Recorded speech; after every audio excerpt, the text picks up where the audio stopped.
And welcome back to On TV. We are happy this afternoon to be talking to Rory Ring, who is a mayoral candidate in the upcoming October election. First of all, thanks for coming in. I appreciate it. Always a pleasure. Always a pleasure. I know it's nice and warm. It's easier to stay in the air conditioning, so I appreciate you coming out.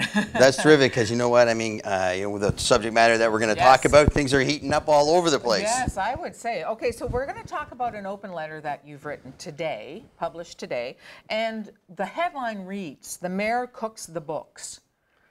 That's harsh. That's direct. That's accusatory, no? Well, no, it's, I know it's not accusatory, but it's the reality. And this playing with numbers has got to stop. And, the taxpayer deserves to understand in a very transparent way what was owed and how these negotiations proceeded.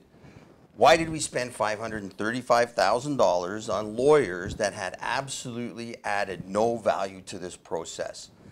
And we can talk a little bit more in detail about. So is that something that you can forecast, though? I'm sure the mayor, giving him the benefit of the doubt, did that thinking that there was a solution.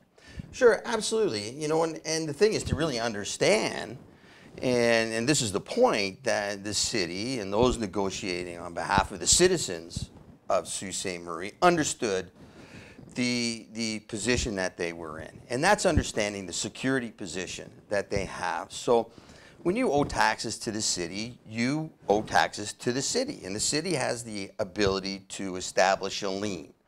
That means that putting a legal document and registration in place through the PPSA, which is a property, the property registration system, to say that, you know what, if you don't pay your taxes, we own your property. We can take your property. That's pretty significant. And the province supports the ability of a municipality to enforce its what's called superior lien rights to and a super priority over those liens, which means the super priority means that you get paid first. So the $500,000 spent on legal fees, you're saying, did not have to be spent? I don't think it could have. One, you could have used internal legal counsel, and if that expertise was not internal to the city, then certainly you could secure that from outside. And obviously there was a number of people around council chambers that had said, we can achieve this through using local legal counsel. But at the end of the day, even then, do you really need it? Because the province states that you don't have to go to court to enforce your lien right.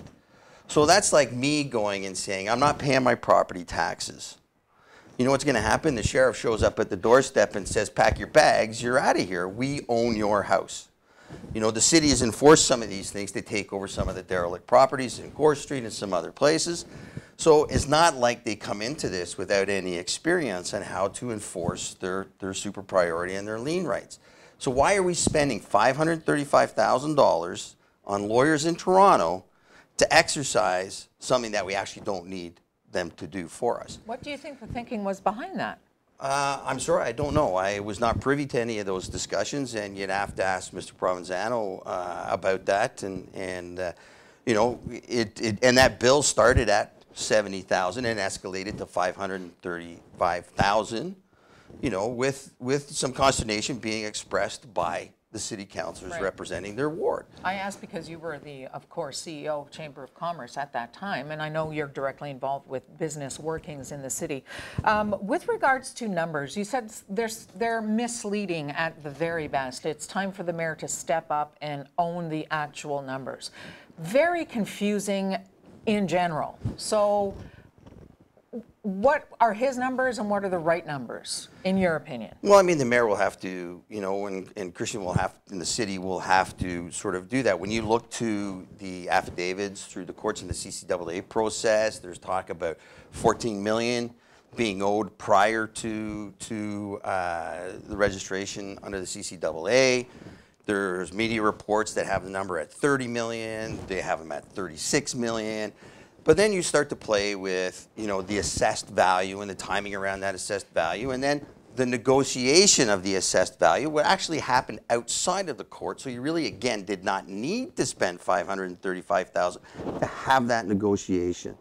So there's a negotiation of that assessed value. Now, I'm going to just insert here my kudos to the unions of 2251 and 2724 because they could school us on how to negotiate.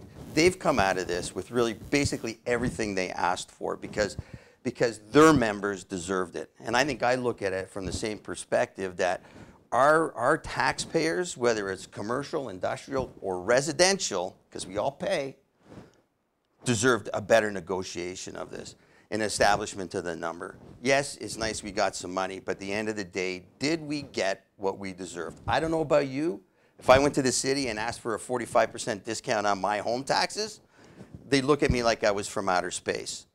So, you know, really at the end of the day, who pays for that? What's the number? Where's the transparency? And where's the impact going to be on this? And how does this help us as a community create jobs and get better control of our taxes? So what if, when you're issuing numbers that the mayor released with regards to, and he emphasized, of course, through that news release that this was not like a bonus, this was not extra money because, you know, they took from their reserves, and so he made that very clear. Do you not think he's publishing these numbers knowing somebody out there could challenge them? Again, you'd have to ask him. We know, we've been working on this tax file even before my coming on board with the chamber. You know, this tax issue has been at least, you know, 4 years in front of the city. You know, and we talk about those numbers and who pays, you know, and you talk about the shortfall. So whatever that number is, whether it's 36 million or 30 million, somebody pays that shortfall. Whether the assessment value has gone from 83 to 39 million, somebody pays for that shortfall.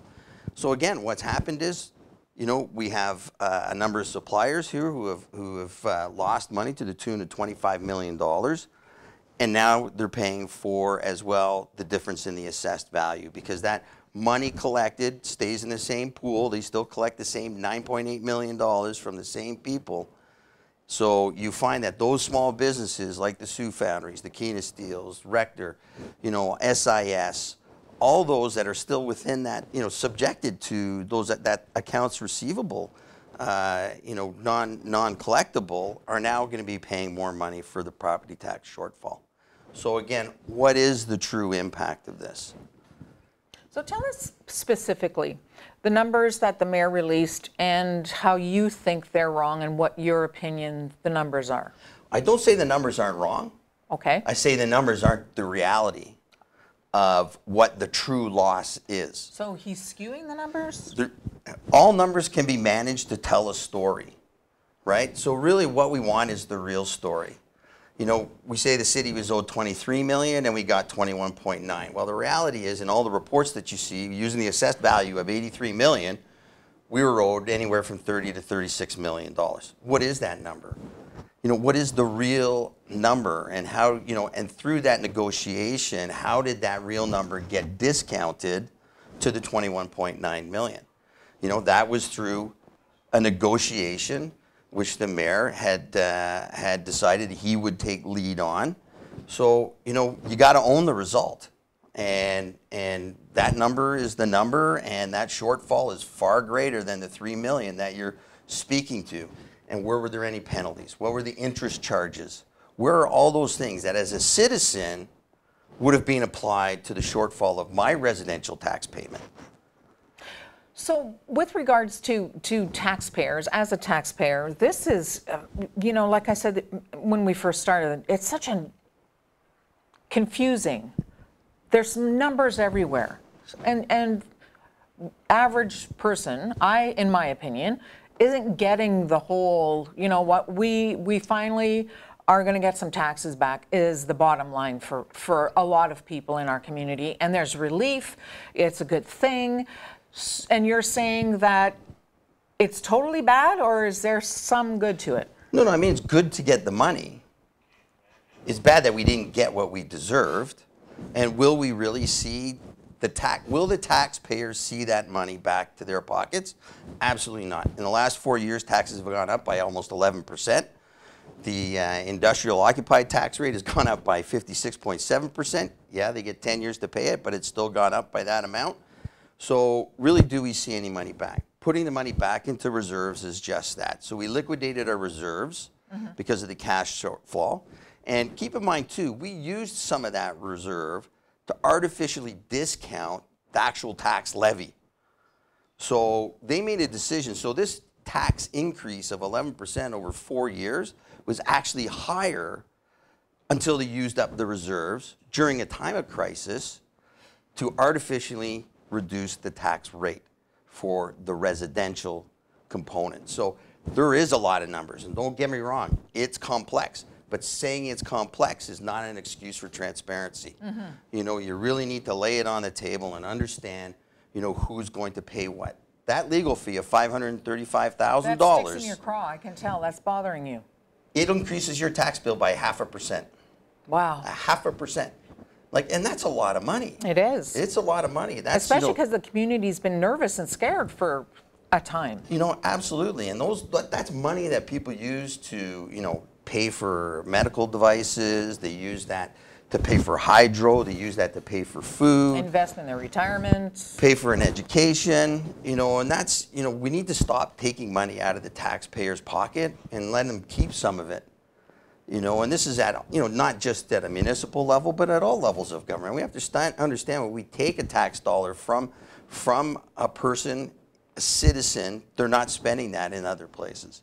You know, so we really need to understand, and that's why, you know, we're focusing on creating jobs to attract our youth, to attract youth from outside of the community, to keep youth in our community, and then also to lower taxes, to ensure that the tax burden to our citizens is manageable by them and for them. Mr. Rory Ring, always a pleasure chatting with you, candidate for the mayor's position in the upcoming municipal October election. Transparency is key. Absolutely, and if anybody does have any comments, Rory for Mayor with the number 4.ca, roryformayor@gmail.com.